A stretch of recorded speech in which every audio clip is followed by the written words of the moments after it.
একটা বজ্রপাত আর সব শেষ।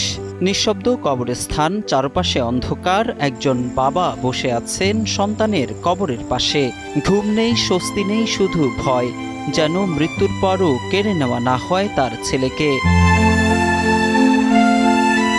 মুন্সিগঞ্জের টঙ্গিবাড়ি কামারখাড়া কবরস্থান।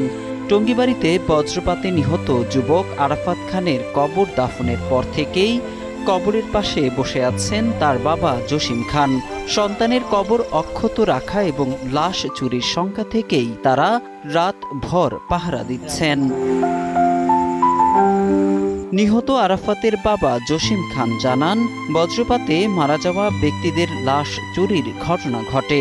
সেই ভয় থেকেই অসুস্থতার কারণে সবসময় নিজে না থাকতে পারলেও ঋণ করে লোক রেখেছেন তিনি।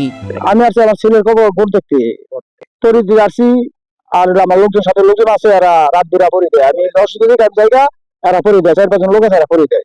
পাহাড়ে লাশ চুরি হয় শুনি লাশ চুরি হয় শুনি। এই বজ্রপাতের যে মারা যায় এদের লাশ চুরি হয়ে যায়, এই জন্য আমরা এই তরি দিতে হয় আমাদের।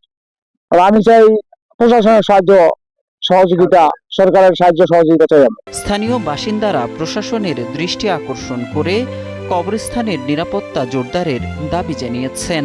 এবং আমারও এরকম সামর্থ্য নাই যে আমি ওনারে বা একটু সহযোগিতা করব, ঠিক আছে। মানে আমার যতটুকু সম্ভব আমি ততটুকু দেখতে আছি। মানে উনি আমার ছোট ভাইয়ের মতনই ছিল, তো ছোট ভাইয়ের মতন ছিল ওনার দেখলাম। তারপরে মনে করেন দৈনিক 5 জন করে লোক দিয়া পাহারা দিতে আছি। তো আমগো যেমন একটা ভয় আছে, কারণ গোরস্থানে মনে করেন লাইট নেই বা একটা লাইট আছে। যদি আমরা প্রশাসন যদি আমগো একটু সহযোগিতা নিত, আমগো একটু মনটা শান্তি লাগতো। এখন লাশটা কেন পাহারা দিতেছে? যেমন কিছু দুষ্কৃত লোক আছেন বিভিন্ন কবরস্থান থেকে লাশ চুরি করে নিয়ে যায়। যেমন কিছুদিন আগে নুরতলি 14টা লাশ নিয়ে গেছে।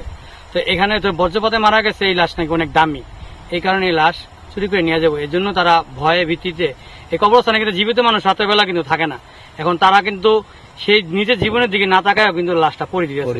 আমরা চাই যে এই বাবা যে মৃত্যুর পরে যে সবচেয়ে বড় কষ্ট হয়েছিল বাবার, যে সন্তানের লাশ কাঁধে নেওয়া, সে কাঁধে নিছে, সে কষ্টের ভিতরেও এখন এই সন্তানের লাশ পড়ে দিতেছে। উনি স্ট্রোক রোগী এবং এই লাশ চুরি হয়ে যায়। সরকার যদি একটু তার সহযোগিতা করে আর পুলিশ প্রশাসন যদি তার একটু সহযোগিতা করে তাহলে সুন্দর হয়। বজ্রপাত ছেলেকে কেড়ে নিয়েছে, কিন্তু ভয় এখনো ছাড়েনি বাবাকে। যে বাবা একদিন ছেলেকে আগলে রাখতেন বুকের ভেতর, আজ সেই বাবা পাহারা দেন তার সন্তানের লাশ। কারণ ভয় তিনি শুনেছেন, বজ্রপাতে মারা যাওয়া মানুষদের লাশ হয় চুরি। সেই অজানা আতঙ্ক থেকেই তার এই উদ্যোগ।